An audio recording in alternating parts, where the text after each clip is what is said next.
Hello everyone, hope you're doing well. What a win that was yesterday. Fantastic result by West Ham at Goodison Park. And this video is going to talk about that a little bit, a bit of a review, and basically bigging up Declan Rice. Not that he needs bigging up, not that it's any surprise. But boy oh boy, he's just getting better and better. He's like a Roman emperor at the minute. He's going around city by city in England, conquering them whenever he goes. But I just want to start by quickly saying a massive thank you to Alan over at Betway. I applied for tickets for the Everton game in the ballot with West Ham. Didn't get them, unfortunately. So I put out a tweet saying that I need some tickets. Alan messaged and said, I might have space in hospitality if you fancy coming with us to the game. So obviously I said yes. So had a nice meal with them and got to watch the game halfway line roughly on a nice padded seat. Bit different, bit hard not to join in with the West Ham fans, and they were fantastic yesterday, the West Ham fans, for 19 minutes singing non-stop. The home end. It was very disappointing actually. The Everton fans barely made a peep. But yeah, it was a good experience all around. So a massive thank you to Alan. There's no link in the description to click or anything like that. Betway don't want anything in return. It was just like a goodwill gesture because we've done work in the past with them on charity stuff before. So it was just sort of be nice to meet you in person kind of thing. So a massive thank you to Alan. We've got to take the game in for free. But anyway, let's talk about the game. Like I said, great win, great result. Not the best performance in some aspects. I thought defensively, it was a brilliant performance, clean sheet. Zuma and Ogbonna, probably the best game of the partnership so far for West Ham. And they looked a bit ropey against Brentford. They got taken apart by the movement and the pace of Embo and Tony. Now Rondon obviously Rondon doesn't really possess much movement or much pace, but you can only play with what you've got in front of you. And I thought together did really well, but they also blocked a lot of dangerous shots and crosses too. Really good performance from them too. More pleasing perhaps was Ben Johnson at right back. I think he's had a really good season so far, and he's just a bit unfortunate that ahead of him is, when fit, Ryan Fredericks, and also when fit, Vladimir Coufal. So he's sort of like the third choice right back. He's probably second choice left back actually. I'd imagine if Caswell got injured, I think we'd probably see Ben Johnson left back before we saw Masuaku left back actually. But anyway, people ahead of him in the pecking order is the point. But he got his opportunity yesterday, and he's had a few opportunities this season with rotation and that.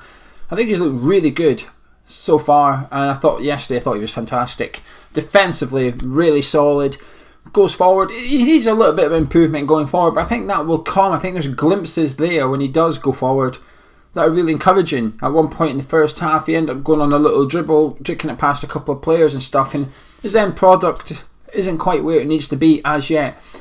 But I like to think and give him the benefit of the doubt that will come with confidence. I think at the minute, he's trying to play it safe, and in doing so, he's making mistakes. And there was a couple of opportunities, particularly in the first half, he had that he could have picked out a better final pass. But barring that, and that is being picky, barring that, I thought he was defensively didn't set a foot wrong, and it gives Moyes a bit of a dilemma. If Coufal was fit for the Tottenham game, what does he do, kind of thing, because it's going to be difficult to take Ben Johnson out, and I don't think he deserves to be taken out of the team either. And I think last season sometimes he'd come into the team, I think he'd perform well and he'd get taken out of it again, and it was a bit harsh.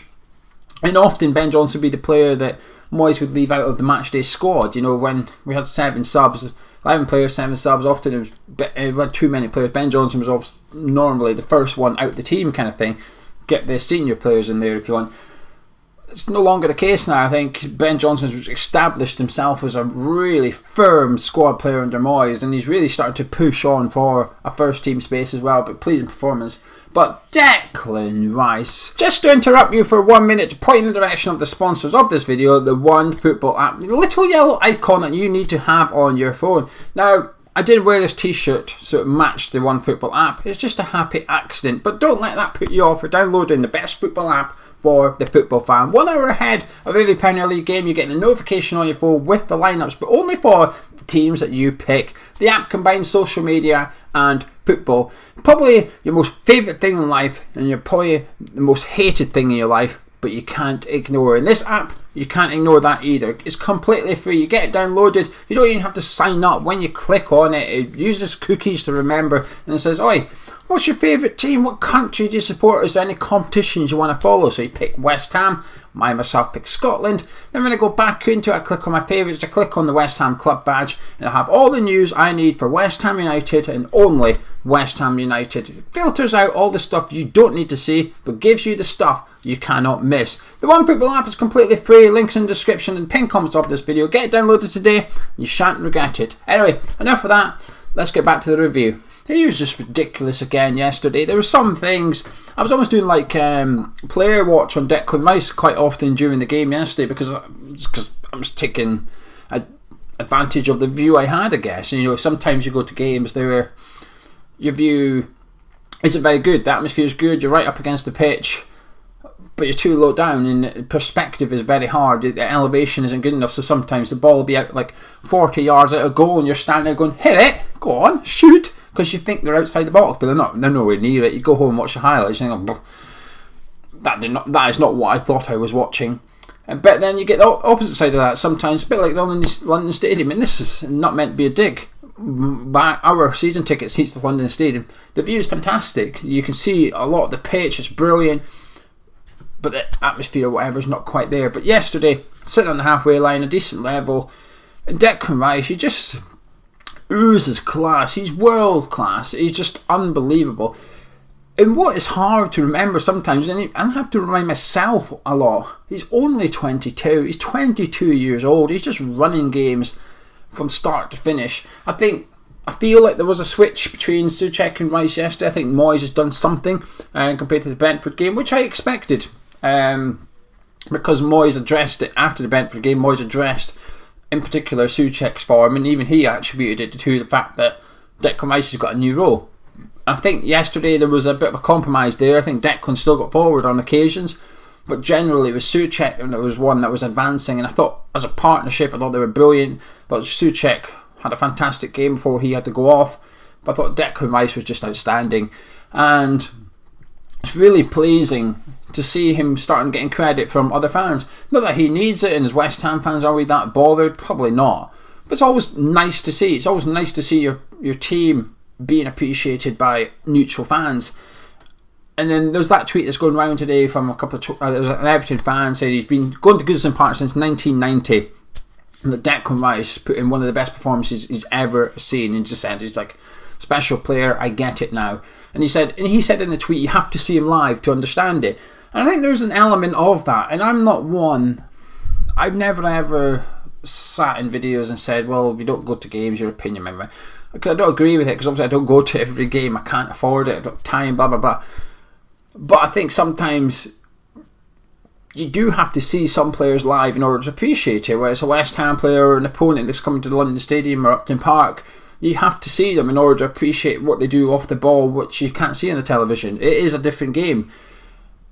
And I think Declan, I was speaking to Gonzo earlier, we did a player ratings earlier, and on the Patreon I said to Gonzo that I think the stadium's been shut, fans not been allowed into games last season because of COVID. There's many different impacts. The obvious ones are teams' results suffering. Sheffield United probably suffered a little bit. Leeds United probably suffered a little bit, not having those home fans in there. But one thing that is a tiny wee thing, it's not even that important, that is that fans weren't able to watch Declan Rice's progress. The West Ham fans were tuning into every single game through the telly, and we can see Declan Rice's progress, we can see his development, we can see him being man of the match week in, week out, Hammer of the Year. But the fans of the other teams don't see that, and sometimes you need to go and watch West Ham at your ground in order to appreciate what Declan Rice brings to West Ham United. So when fans were out the grounds, they couldn't really understand it. It was probably difficult for them to witness what West Ham fans are constantly banging on about. Goodison Park witnessed it yesterday. And I think, to be fair, a lot of Everton fans have said, yes, man of match, fantastic player, unbelievable player and stuff. And I think, I wouldn't say I've got a soft spot for Everton, but I don't mind them as a football club. I think they've got a really good fan base as well, actually. And I think, the hospitality thing, most of the people in the room were Everton fans, and after the game they were saying you deserve to win, you were the better team, simple. Of course we got the curveball, but if Richarlison and Calvert-Lewin were fit, blah blah blah, it might have been, who knows, who cares, but they said, fair play, you need to win. And I just think Declan Rice he stepped up since last season. I thought he was unbelievable last season. I think he was fantastic at the Euros for England. And it took him a couple of games to get going. I think a couple of games at the start of the season, he looked a little bit tired and jaded and getting used to his new role, if you like. But he stepped up a bit more. He feels more complete now as a player. His passing has improved massively. His forward play has improved massively this season at West Ham, and he really is not just a special talent, but he's a complete midfielder for England and for West Ham. And quite often, when the £100 million price tag for Declan Rice got attributed to him earlier on in the summer and stuff, and it was like, a talk of a release clause or whatever of 100 million, I remember thinking, and I remember saying in videos, that I wouldn't mind it, because I thought 100 million probably is the fair price for him at the minute, but I also struggled to see how his value would go up. It seemed like 100 million was almost like the cap for a player of that ilk. I was wrong. I think he's worth more than 100 million now. Would West Ham get more than 100 million? Probably not, but I do think his value has got to have increased since last season, because he's a much more complete player this season.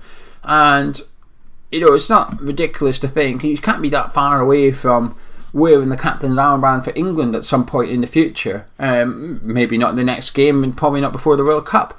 But after the World Cup, Southgate will probably be evaluating some things in that England team with players' ages and stuff. And one of the things you'd have to take into consideration is that eventually Declan Rice will probably be the England captain. Why wouldn't he? His leadership yesterday was phenomenal. Ben Rama kept trying that in-swinging cross. He kept overhitting them. Not the end of the world, that's his job. His job is to try and create. That's what he's trying to do. But when he did the third one, I've seen Declan saying to him, "It's 3 now, just calm down. Just calm down now. You've done 3 of those overhit crosses, just calm it down." There was another point in the second half that I loved.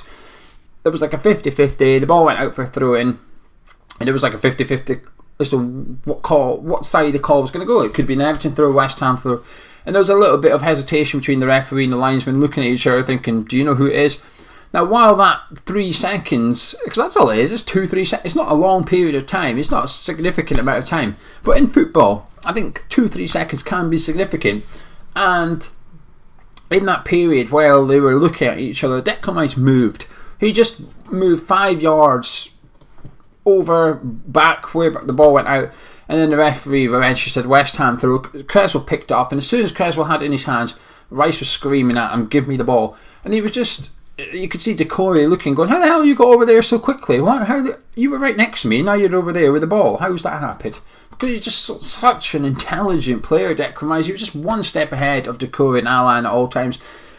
And when we did the preview, myself and Gonzo, we heaped praise on Everton's centre midfield, and rightly so. They're still a fantastic partnership, 2 really good individual players, but Declan Rice absolutely bossed them yesterday. It was a complete performance from him. The only thing lacking is the final third, but in a way it was pleasing not to see that, because it meant that the manager had addressed the Souček and Rice thing, and I thought that was Souček's best game for West Ham so far this season. Yesterday, prior to being substituted, I thought he was fantastic. The only not perfect thing, I guess, and this is not, I know someone's going to say, "Oh, something negative." I just don't think our front 4 was that good yesterday. I thought we were a little bit poor in the final third. I thought Bowen had a good game, just good. I thought Ben Rama was a little bit wasteful, I guess, and Fornals wasn't very good either, and I thought Antonio wasn't at his best either, but we still won, and this is in a way a good thing. If you can have players that are having quiet games but still get the win, that's fantastic. We're unbeaten away from home in 6 months. Now, I hate using like calendar as a metric. I do not like it when it's like a 6-month thing, but it sounds good, doesn't it? Unbeaten away from home in 6 months, because there was no games for 2 months. Do you know what I mean? So yes, it dates back to last season and stuff, but for 2 months of that we weren't even playing football. However, 25 games, I think it is, 25 games away from home we're unbeaten. I'm getting all muddled up now. Only 2 defeats in the last 25 games or something. And you take a look at this season's results, the home form isn't great, but then when you look at that in finer detail, we had a last minute penalty against Man United that would have salvaged a point, and we lost the game against Brentford in the last minute as well. It's fine margins in football, And this is still a special team, and like I said in yesterday's review, in the build-up to the game, David Moyes says, this is the greatest team I've ever managed. And yesterday we proved it. We proved yesterday why we are the greatest team he's ever managed, because this is a side capable of doing good things, special things. We've already done great things getting into European football. But the question is now, can we go one step further, which is silverware? It has to be silverware. And I think that this is the best opportunity we're going to have for a very long time, because we're yet to see what's going to happen at Newcastle United. But let's just assume they chuck a little bit of money at it and they're reasonably successful. I'm not talking about a title challenge. I think it'll take at least 5 years for Newcastle to get anywhere near winning the title. But in that 5 years, they're obviously going to want to challenge for silverware. They're going to push for European football. And at the minute, West Ham have a bit of an opportunity, whether it's Europa League, but more importantly, domestic cups probably. That, you know, Man United, Liverpool, Man City do love a domestic cup, to be fair, but Man United, Liverpool, the likes of them clubs can't focus. Chelsea, they can't really focus on the League Cup or the FA Cup. They've got to stay in the title race, focus on Champions League and stuff. And I think it presents a wonderful opportunity to West Ham and Leicester City to go get silverware. Leicester got the FA Cup last season. There's no reason we can't go on to get a bit of silverware. And performances like yesterday are the reason that we are challengers for trophies this season, because Gonzo's video yesterday was we just don't lose. Like, we are hard to beat. We were. Yesterday, we were. Moyes got his tactics bang on from the start. Injury to Souček, he reacted quickly, got Dawson on there, shut up shop, and Everton just didn't know what to do. And Everton are no mugs. Going into this game, they were 5th in the table prior to the game kicking off. Well, prior to Saturday games kicking off, Everton were 5th in the table. A great start to the season. And we'd had a good start. Not as good as Everton's, though. We've just beat them. We've just beat them there. You know, we struggled for years to win at Goodison, and I think we've won 3 of the last 7 visits there, back to back for the first time in a long, long time. We've won at Goodison Park. So fantastic result, great performances by some of the players as well, and I'm looking forward to Thursday night. Well, again, come Thursday, so we'll have the preview up tomorrow on this channel. Like I said, do check out the One Football app, links in the description below. And yeah, I'll see you tomorrow. If you enjoyed this video, drop a like on it, subscribe to the channel. I'll catch you in a bit.